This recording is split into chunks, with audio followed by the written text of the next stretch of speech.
Hey everyone, welcome to today's video. Today we're going to be shifting our focus from the motor over to the transmission. Let's get started.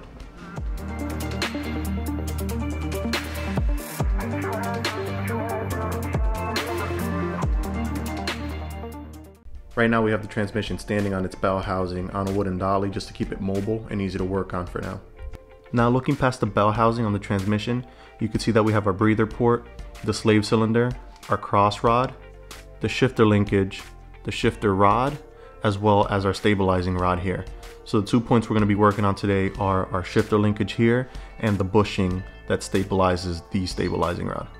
Before we get started here, just a quick word of advice. This is one of those things that it's better done when the transmission is out of the car. It's definitely doable while it's still in there, but because of the space constraints, it's very difficult to do. So if you ever have your trans out, this is the time to think about doing these mods. So the first thing we'll do is remove this 13 for the cross rod. Next, we'll move to the 13mm here that holds the shifter rod. Now that we have that nut removed, we can go ahead and shift the trans down to its center resting location right there. And now we can start trying to jimmy this out of here. Sometimes your shifter linkage might get stuck or corrode onto this rod. If you have this issue, you can go ahead and lightly tap all the way around the shifter, either with the end of your ratchet or with a small hammer, and that should loosen up any corrosion that's holding it in.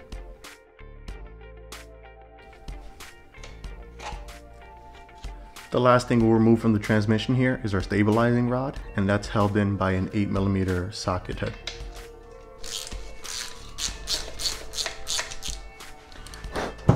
Now that we have everything uninstalled and laid out, we can get started with the project. So the first thing we'll get started with is our shifter linkage. And as you can see here, I laid out our old linkage and our new JHM linkage. And the big differences between these two are, one, the added weight on top of the JHM shifter here. So this will aid in shifting just like a heavyweight shift knob would. And also the all metal construction here. As you can see here at the bottom of the old linkage, we have a plastic ball that rides within this metal housing here. And this does create some slop as these parts wear. Mine isn't too bad. Because I went ahead and rebuilt this with OEM parts about 2,000 miles ago. But for peace of mind and a more direct shift feel, I will be replacing it with the JHM linkage. First thing we'll do is remove the old dust boot. And that'll give us access to all the internals here. And also all the slime that's in here. Next thing we have to do is to release this whole assembly from this metal housing. And the way to do that is to release these 3 bends that we see at the top of the housing here. These are holding in a washer right up top. You'll see that metal washer up top, and that washer holds the whole assembly down into this metal housing here. So we'll grab a pair of pliers and start prying back at these small bends here, with the goal of straightening them out completely so we can go ahead and remove that washer. Once you release all the bends around the housing, you can go ahead and slip a small flathead screwdriver in here, in between the washer and the plastic housing here for the ball. So you'll go ahead and stick it in and then pry up, and that washer should come up for you. Now we'll pull straight out, and we have our shifter linkage completely removed.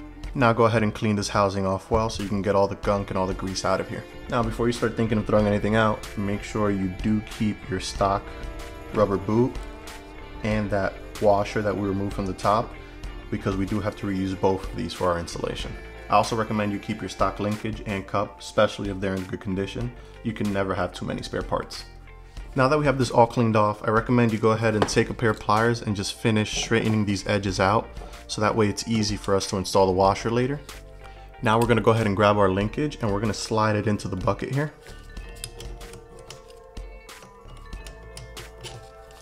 And the installation is definitely not that easy, but the reason we're doing this is just to show you how much of this bucket here we're gonna have to cut away. As you can see here, once we install it and try to shift, you see that this bangs the edges of that metal bucket all the way around. So we're actually gonna have to cut all the way around this here just to clearance this area so we don't have any issues when we're going ahead and shifting. Now I made a mark here just to show you how far up we're gonna cut, and it's pretty much halfway through this beveled edge here. The reason we're only cutting halfway is because we need part of that bevel to hold the bottom part of the linkage here in so it doesn't slide out of the bottom. Also, when we look at this weld here, we can completely avoid this area, so we'll start and cut around this. Now you can use any cutting tool you want here, but my recommendation is that you use a small rotary cutting tool like a Dremel, just so you can be a bit more precise with your cuts. Okay, so we're all done with our cut now. Here's the bottom part of our housing, and looking at the cut here, you can see we went all the way around, pretty much avoided this whole weld, but dug into it a bit just to make sure there wasn't any contact between the bottom of the shifter linkage and this weld here. I also ran my finger all the way through here as well after the cut, just to make sure we didn't have any super jagged edges or any burrs that could get stuck and hurt the bearing on the shifter linkage. And then go ahead and just hit it with some rough sandpaper to make sure you get everything out. Now to continue our installation, what we'll do is disassemble this new shifter linkage here. So first thing we'll do is remove this bottom nut.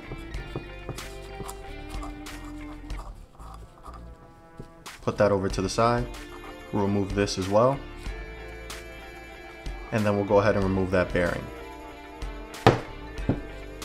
Once we have the bearing out, we can go ahead now and install the bearing into our metal housing here.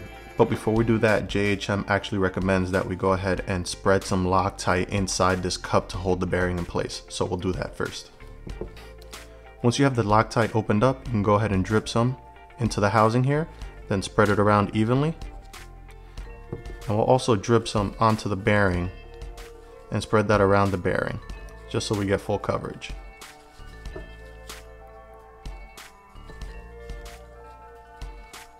Once we have good coverage around the housing and bearing, we'll go ahead and slide the bearing in. Now that we have our bearing in and pressed down, we'll go ahead and slide that big washer that we had before into the housing and press that down as well.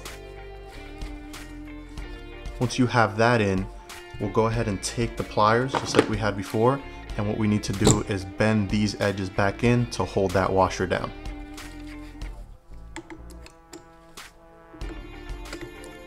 Now that we have these three edges bent in and that bearing is secure in there with no movement, we'll go ahead and install the rest of the linkage. So the first thing we need is the top of the linkage here, and you see this has a spacer. The beveled edge on this spacer goes towards the bearing. Then we'll slide the boot in. Again, we're reusing the boot that came with the stock shifter linkage. Now we'll slide that all in through the bearing.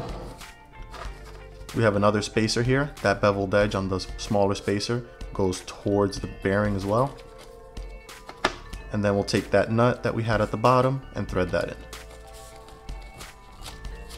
One thing I want to do before we tighten this all down is back off this nut a bit. And I want to add some red Loctite to these threads, just to make sure we lock this in and we don't have any issues going on later.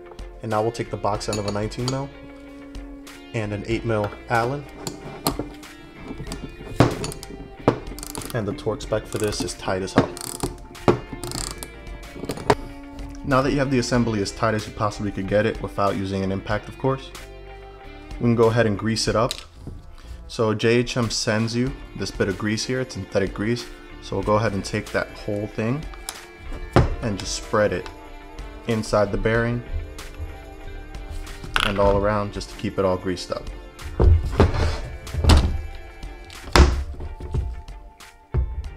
So just get it all the way around. Once you have that grease spread around evenly, we'll go ahead and drop the boot over this little ridge here.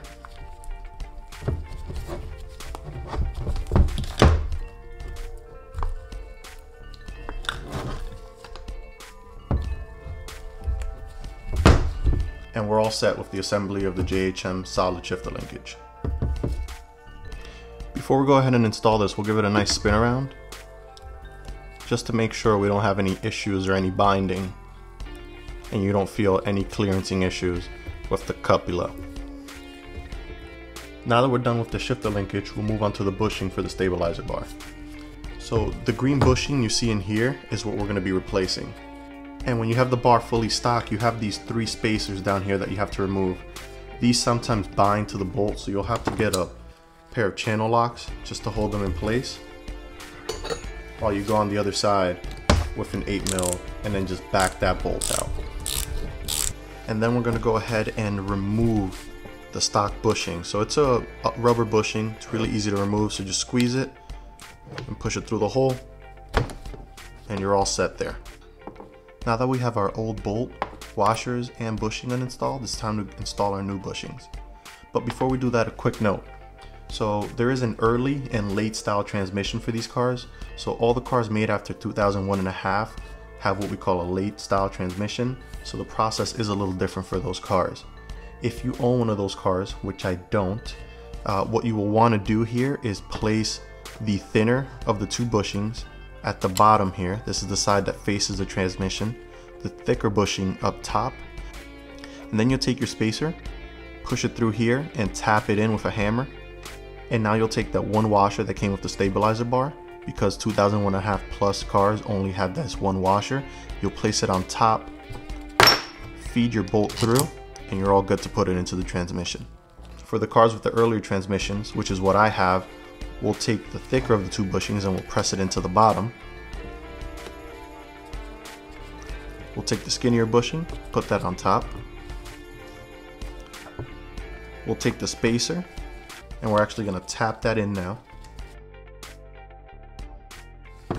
If you're having a hard time getting it in or tapping it in, try to use some grease to lube it all up and make the process a little easier.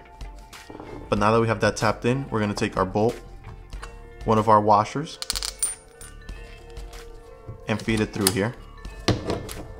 And then we're going to take that one washer we have that comes in threaded. So this washer, actually you have to thread onto the bolt, and we're going to thread that in here. Now that we have these washers in place, we're good to go and install this onto the transmission. So we're actually going to take the bar like we assembled it earlier and add some red Loctite here. These are parts that we don't service often and are very hard to reach, so it's recommended for these that you add some red Loctite just to make sure we don't have any loosening of any of the parts. Now we'll go ahead and thread this in,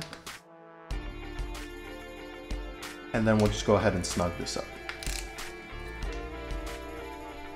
Now we'll go ahead and install our linkage, but before we do that, I actually like to take the cross rod and press it into its ball joint here, just because it's much easier to do while the shifter is not installed.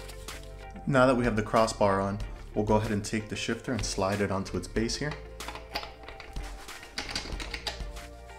We'll take the red Loctite and add it to the threads coming out here. And we'll take that nut, slide it on.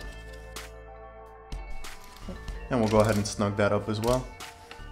We'll come over to the cross rod, add some red Loctite there as well. And now we'll thread this bolt in.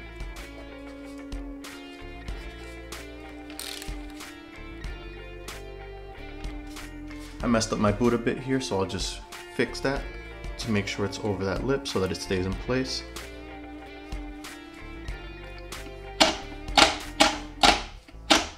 Alright, we're all set. I want to give a real quick shout out to JHM for continuing to make great products for this platform. I hope you all enjoyed the video and learned something from it. If you did, please hit that like button. If you loved it, please subscribe. And if you want to keep up with the day-to-day stuff, you can follow me on Instagram here. See you guys in the next one. Peace.